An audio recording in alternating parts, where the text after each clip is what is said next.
আমার মনে হয় প্রত্যেকটা মানুষকে সচেতন হয়ে ওই ইলেকশন কমিশনের যে অফিসিয়াল ওয়েবসাইট আছে ওখানে গিয়ে আমাদের চেক করে নেওয়া উচিত, দেখে নেওয়া উচিত যে আমাদের এই যে এসআইআর এর ফর্মটা ঠিকঠাকভাবে ওখানে সাবমিট হয়েছে কিনা।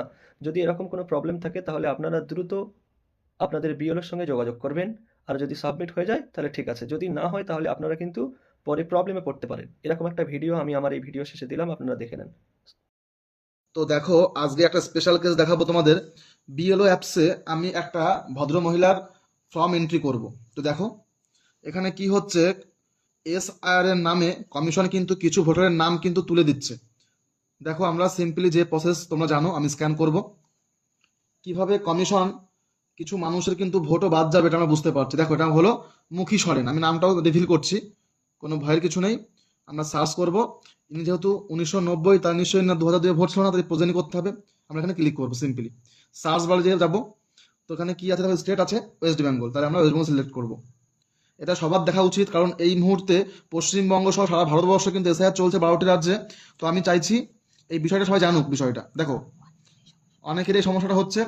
তার 235, তার যে বিধানসভা নম্বর আমি দেবো, তো দিলাম। তার পার্ট নাম্বার দেবো কত, দেখো 47। আমি উল্লেখ করছি প্রত্যেকে দেখো, এবং সিরিয়াল মধ্যে দিয়েছে 445। আমি দেখো প্রত্যেকে দেখো 445 দিয়ে আমি কিন্তু সিম্পলি সার্চে ক্লিক করব। কি বলছে, নো রেকর্ড ফাউন্ড। আমি আমি আরো একবার তোমাদেরকে কমন মানে এই করছি। দেখো এই ব্যক্তিটি তিনি কোনো অপরাধ করেননি, কিন্তু ইনি মুখী সরেন। এনার যে ডমন সরেন তার পিতা হয়, সে তার প্রতিনিধিত্ব করছে। তো ডমন সরেন, তার আত্মীয়ের নাম পাহাড় সরেন, তার সব ডিটেলস রয়েছে। দেখো আমি কিন্তু ওয়েস্ট বেঙ্গল দিয়েছি, পশ্চিমবঙ্গ জেলার নাম দিয়েছি, বিধানসভার ক্ষেত্র নাম্বার 235 দিয়েছি, এবং তার যে পার্ট নম্বর 47 এবং তার সিরিয়াল নাম্বার 445 আমি দেখো দিয়ে সার্চ করছি। কি বলছে, নো রেকর্ড ফাউন্ড। এইবার দেখো আমরা আরেকটু দেখে নেব, যেহেতু আমি একজন কাজ করছি আন্ডারে। তো দেখো এই যে আমাদের লিস্ট, তোমরা দেখো এই যে দেখো দেখা যাচ্ছে। তো দেখো 2002-এর যে ভোটার লিস্ট রয়েছে 235-47, তাহলে আমরা এখানেই পাবো। দেখো এটা কিন্তু অরিজিনাল একদম, আমি দেখাচ্ছি অথেন্টিক তথ্য। তোমরা সবাই দেখো এবং অবশ্যই কমেন্ট করো এটা কি ঠিক হচ্ছে কিনা। প্রচুর মানুষ যারা মানে ভদ্র মহিলা, ভদ্র পুরুষ, অনেকেই তাদের কিন্তু নাম বাদ যেতে চলেছে। তোমরা সাবধান হয়ে যাও। দেখো আমরা সিরিয়াল 300 কত বললাম, 445, তাই তো 445। দেখো আমি তোমাদেরকে দেখাচ্ছি নম্বরটা। দেখো 445, দমন সরেন, তার পিতার নাম পাহাড় সরেন।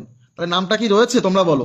এখানে দেখাও 235 নম্বর বিধানসভার নম্বর, দেখো অংশ নম্বর 47। এটা কিন্তু পুরো অথেন্টিক তথ্য দিচ্ছি আমি। অতএব এই যে একজন গরিব মানুষ, দেখো খেটে খায় তারা, আমারও খুব খারাপ লাগছে। এনার যদি ভোটটা বাদ যায় তাহলে কি হবে, এর দায় কে নেবে, কমিশন নেবে? এটা আমি প্রত্যেকের কাছে আমি এটা বলতে চাইছি, তোমরা অবশ্যই অডিয়েন্স আমাকে বলবে। দেখো সে কিন্তু কোনো ভুল করেনি, আমি আবার দেখাচ্ছি। দেখো 235 দেখো, দেখতে পাচ্ছ অংশ নম্বর 47, অংশ নম্বর 47, তার নম্বর কত, সিরিয়াল নম্বর কত আছে দেখো, ক্রমিক নম্বর 445। দমন সরেন, দমন সরেন, মুখী পাহাড় সরেন, তাহলে মিলে গেল। কিন্তু তাকে যখন আমি দিচ্ছি আমাদের যে পোর্টালে, আমি ক্লিক করছি, কি হচ্ছে দেখো, বলছে নো রেকর্ড ফাউন্ড। তাহলে এই ব্যক্তিটির নাম যদি না ওঠে 2026-এ এসআইআর প্রি ড্রাফট লিস্টে 9 তারিখে, তাহলে ইনি কি করবেন? ইনি, আমার তো মনে হয় না। দেখুন ইনি অত্যন্ত গ্রামের খেটে খাওয়া মানুষ, এরা কি করে নাম তুলবে? বন্ধুরা অবশ্যই কমেন্ট করে, এরকম প্রচুর লোকের কিন্তু নাম বাদ দিতে চলেছে, তোমরা অবশ্যই দেখবে। এবং আশা করছি এটা খুব একটা খারাপ হবে আমাদের জন্য, যেটা দেখবো অনেকেরই কিন্তু নামটা বাদ দিতে চলেছে। তো বন্ধুরা অবশ্যই কমেন্ট করো, আর এটা কি করলে ভালো হয় অবশ্যই জানাও।